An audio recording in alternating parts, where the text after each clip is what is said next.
Hello, everyone. Today we are going to talk about a comedy drama film called The Raffle from 1991. A lot of interesting things are waiting for you. Meet Francesca. At night, a phone call rings in the girl's apartment. Her husband dies in a nighttime accident.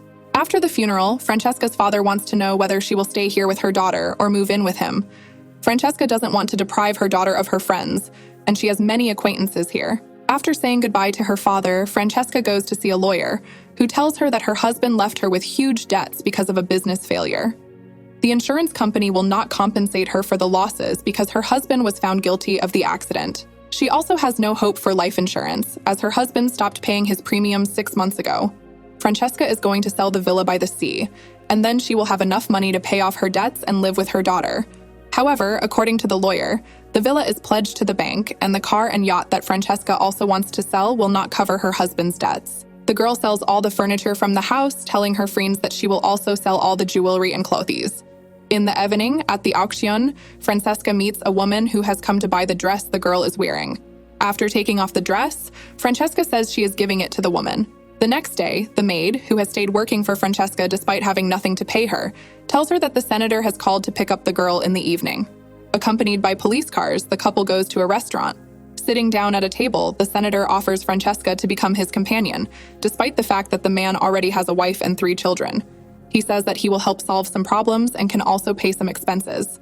The next morning, Francesca learns that she will have to move out of the house because of late payments, as her husband stopped paying the rent more than a year ago.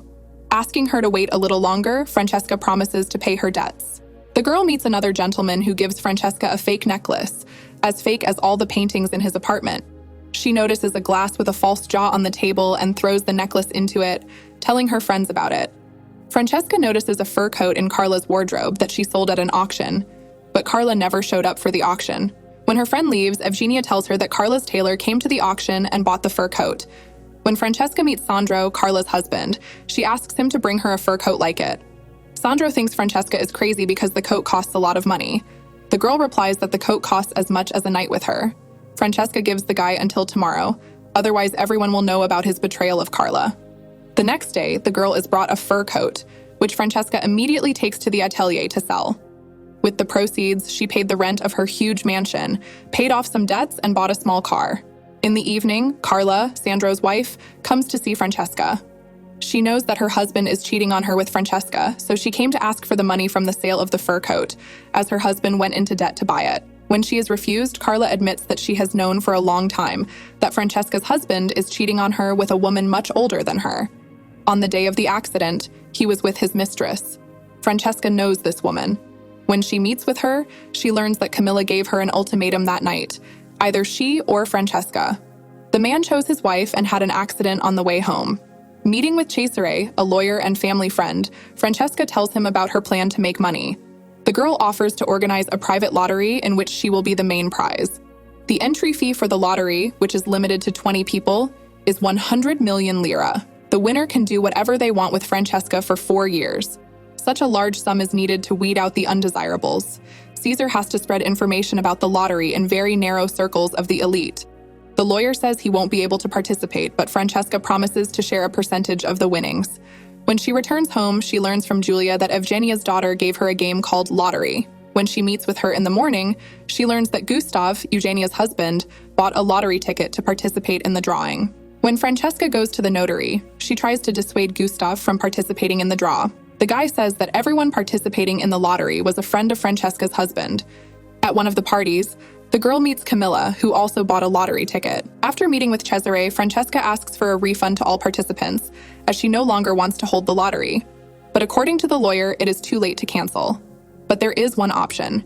He has to become the winner to save Francesca from the others. The girl agrees, but at that moment, Cesare's mistress appears, and Francesca leaves immediately. In the morning, she is going to take Julia to kindergarten, but on the way, she accidentally knocks over a boy. After dragging him home, Francesca asks the maid to take Julia to the kindergarten. Touching the boy's nose, she says she doesn't know what to do with his face anymore. He offers to sit on top of it. After that, they go for a walk along the coast. On the way home, Antonio confesses his love to Francesca, even though they have only known each other for 2 hours. He insists on meeting, and Francesca asks him to call her. In the evening, Francesca goes on a date with a senator who withdraws his candidacy from the lottery because he fears for his position. Antonio, who has been following the girl, appears at the same restaurant. Sitting down with the couple, the guy says that he is Francesca's lover, which infuriates the senator because the man believes that the girl is just using him. Grabbing Antonio, the senator takes him out of the restaurant. Running after them, Francesca finds the guy on the ground. Antonio takes her home and says he wants to be with her. Entering the courtyard, Francesca stops at the wall. The door opens, Antonio runs in and starts kissing her. When Francesca returns the next night from another screening, she finds the boyfriend at home and immediately takes him to bed. When she leaves the apartment in the morning, she tells him that they will never see each other again because today is the lottery. When Antonio asks her if they will see each other in 4 years, Francesca begins to realize that he knew about the lottery and may have deliberately thrown himself in front of her car. Meanwhile, the prosecutor's office learns about the lottery from an anonymous informant, which is against gambling laws. Francesca is summoned for questioning about 19 checks found in her account, each for 100 million lira. The girl says that these are actually donations from her husband's friends, for her and her daughter, so that they can live in peace and not need anything. In order not to donate money directly, the victim's friends came up with a lottery with a yacht as a prize. Believing Francesca's story, the prosecutor releases the girl, lifting the freeze on her bank account. At the same time, all the lottery participants are discussing who could have written a denunciation against the lottery. The drawing is supposed to take place today, but the grand prize winner, Francesca, leaves the country after withdrawing all the money. She deceived all the lottery participants by flying out with Julia and her maid. If you have watched the video so far, you should know that I'm happy to have viewers like you. Thank you for watching to the end. Subscribe to the channel and follow the news. OLEJA Recapped was with you. See you soon.